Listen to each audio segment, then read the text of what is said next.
Welcome. If you're a focused learner trying to finally decode and demystify financial success, well, you are in exactly the right place. Today, in this explainer, we're going to radically shift how you view your money.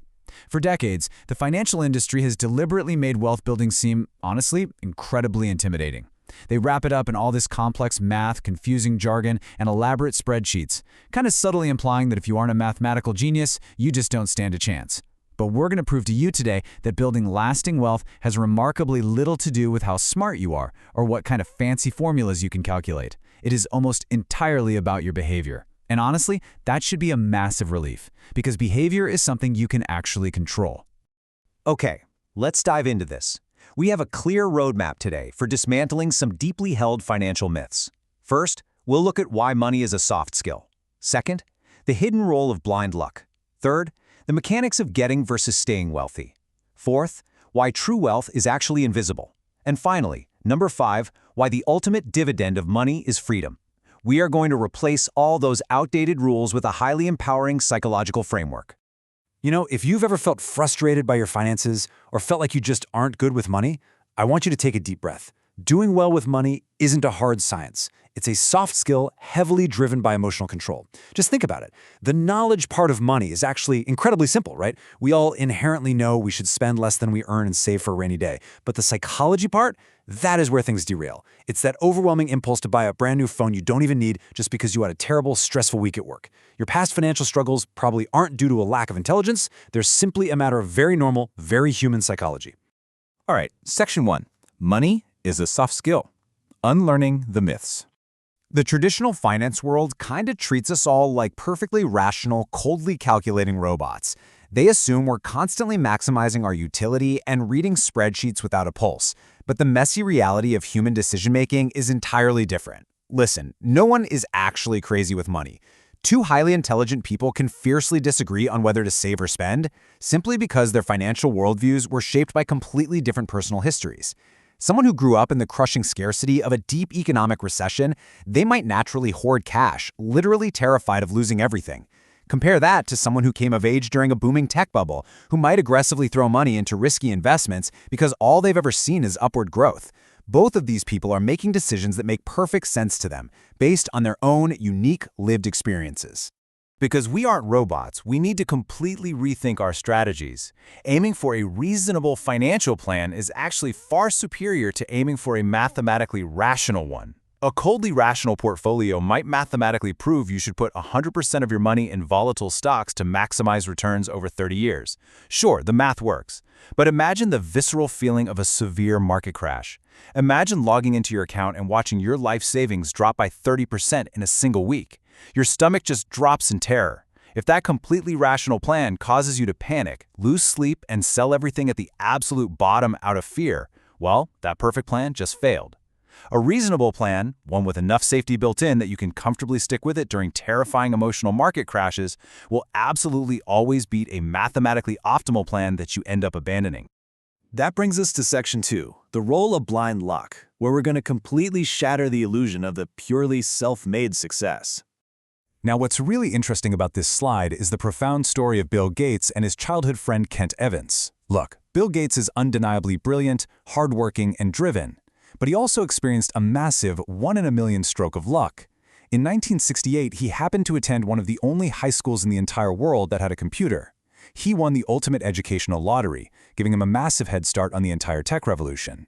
Kent Evans, on the other hand, was just as bright, just as driven, and shared Gates' exact same passion for computing.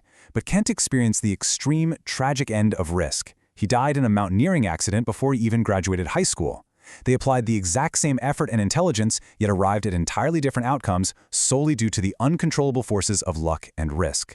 Because outcomes are so heavily driven by forces outside of our control, we really need to be careful about how we judge success. We have got to stop worshiping extreme billionaire success stories.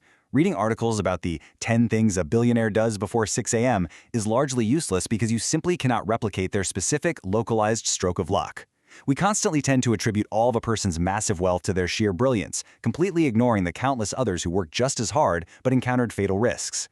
So instead of focusing on extreme outliers, we should be focusing on broad, repeatable patterns of financial behavior that ordinary people can successfully apply to their own daily lives. Let's pivot now to Section 3, Getting these, staying wealthy. This is all about the mechanics of financial survival. It's a fascinating paradox, really.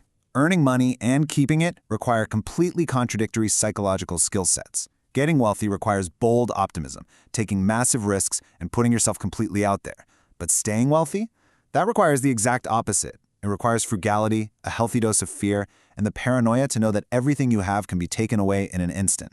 History is literally filled with brilliant entrepreneurs who built massive real estate or business empires using aggressive leverage and extreme optimism, only to go completely bankrupt during the very first economic downturn.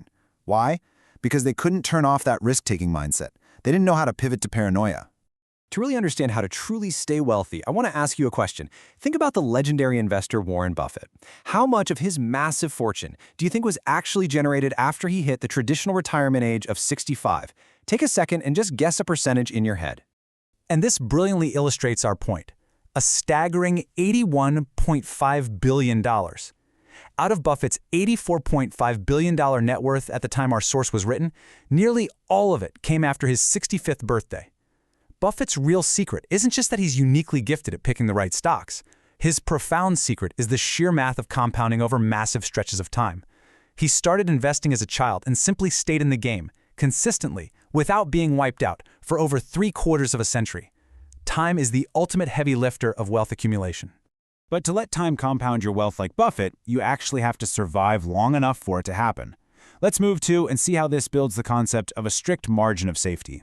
A margin of safety simply means planning on your plan not going according to plan.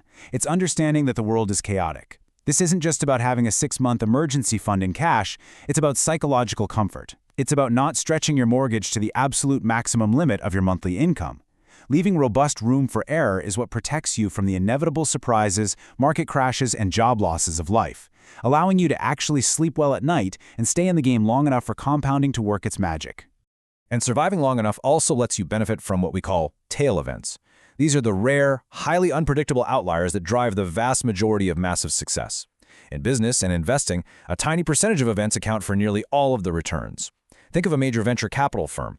Out of 50 startups they fund, 49 might fail completely. But that one single massive hit, it pays for the entire fund 10 times over. Or think of Amazon. They have launched countless failed products, like the Fire Phone. But their massive tail event wins, like AWS and Prime, more than make up for all of it. If you build in a margin of safety, you survive your everyday failures long enough to be present when those life-changing tail events finally hit. All right, Section 4. True wealth is invisible, redefining the end goal. This is really the emotional climax of our whole explainer. Society has fundamentally trained us to confuse being rich with being wealthy, and they are not the same thing. Being rich is highly visible. It's current income that has been spent on a massive mortgage, a luxury car, or designer clothes. But being wealthy? That's invisible. It's the unspent money. It's the compounding investment accounts, the fully funded retirement, and the paid-off debts that you literally cannot physically see when you look at a person. The profound paradox here is that spending money to show people how much money you have is quite literally the fastest way to have less money. True wealth isn't the flashy car in the driveway, it's the accumulation of assets that give you hidden, life-altering options. Let's test this psychology right now. I want you to be brutally honest with yourself. What actually goes through your mind when you see someone pull up to a stoplight driving a roaring, brand new $500,000 Ferrari? So the crucial point is, this right here is the man in the car paradox. When you see that Ferrari, you almost never think, wow, the person driving that car is so cool, smart, and successful. You barely even look at the driver. Instead, you think, man, if I had that car, people would think I was cool. We routinely sacrifice our long-term financial independence to buy expensive status symbols, completely forgetting that people aren't actually admiring us. They're simply using our expensive stuff as a prop to imagine their own success. Recognizing this completely crushes the logic of ego-driven spending. It's incredibly liberating to realize you don't need to buy expensive things, because the respect and admiration you're trying to purchase cannot actually be bought with a car. Finally, we arrive at Section 5. The ultimate dividend is freedom, buying your time. If we aren't accumulating money to buy shiny things to impress strangers at stoplights, what is the actual point? To achieve true freedom, you must first discover the power of knowing what is enough. Modern society is brilliant at generating wealth, but it is equally brilliant at generating envy. The biggest threat to your wealth is lifestyle creep. It's the trap where a raise at work doesn't lead to more savings, it just leads to a more expensive car lease and a bigger mortgage, keeping you endlessly trapped on the treadmill. If your financial goalposts keep moving outward every time you achieve a goal, you'll eventually risk what you actually need, like your family, your reputation, and your physical health, in a futile attempt to win the completely unwinnable game of social comparison. You have to define your own goalposts and have the courage to stick to them. Because when you finally stop buying things you don't need, you can buy back your life. Studies consistently show that having control over your own time is the single most dependable predictor of positive well-being. It brings far more happiness than your prestigious job title, and definitely more happiness than the square footage of your house. Saving money without a specific goal in mind, like a new car or a vacation, is perfectly fine, because what you are truly buying is flexibility. It's the ability to walk away from a toxic boss without fear. It's the ability to handle an unexpected medical emergency without panic. Or it's simply the freedom to take a year off just to breathe. The absolute highest form of wealth is waking up and saying, I can do whatever I want today.